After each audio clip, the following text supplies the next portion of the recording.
So you're very far away from me, which, you know, it's okay. Hi, yeah. But normally I talk a lot and I tell funny stories and I make fun of people, but you know, nice theater and it sounds as good as it is.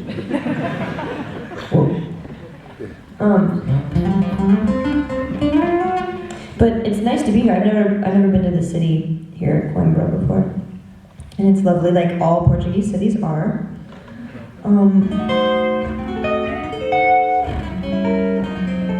And so yesterday I was in Lisbon, and I played a show, and then earlier in the day I did an interview, and someone said, "Have you read the book Night Train to Lisbon?" And I said, "No, I've only heard the title." And they said, "Oh, well, they're making a movie right now, and it's starring Jeremy Irons." And I was like, "Okay, that's cool, that's great." So that was like at 2 p.m. So I play the show, and then I, you know, go backstage, and this guy, friend of mine, he said, "Oh, Jeremy Irons is here and wants to meet you." And I was like, like, he'd come to the show, like, for real, okay? And so this is how much of an idiot I am, just to like sum it up in one story.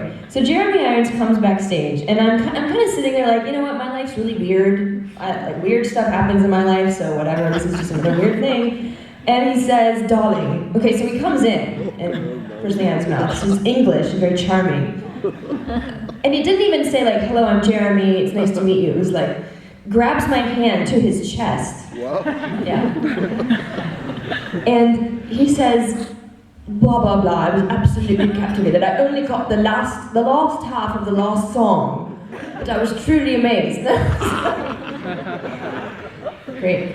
No, it was cool. It was, you know, it was great. He brought his whole group with him. And then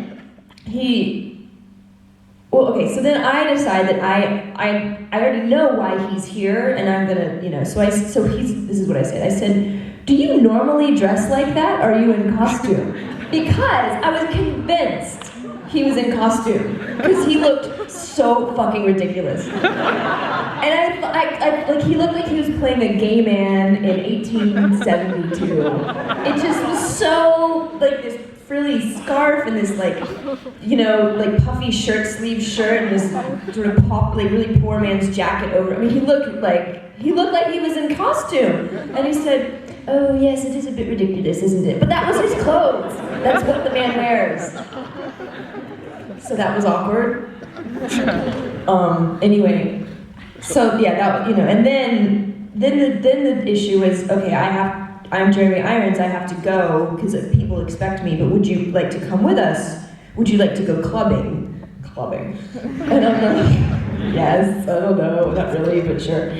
And so the clubbing he refers to is some bar about 100 meters down, and just this terrible band playing, and like all these old people there, and it was just fucking weird. And so I get there, and then he says, you know, "I'll have a bevy waiting for you. What's your drink?" And I'm like, water. I don't know, freaking me out.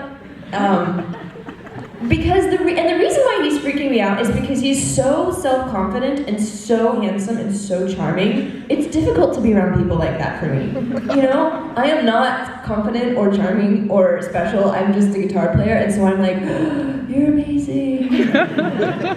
How do people just walk into a room and like everyone just drops their drink and just go, "Yes." I'm not that person. So anyway, so of course I have to, you know, I go clubbing, which is just going to the club that he is at, and then standing there awkwardly, and then 5 minutes after I get there, he leaves, and now I'm just there. So, fuck. Now I feel really stupid. Anyway, but really, like, charming, handsome people, they'll get their way every time. "Come clubbing with me," okay. So that happened, and it's just another little weird story in my weird life. I'm not quite sure I wanted to tell you, it just seemed to be burning in the back of my brain.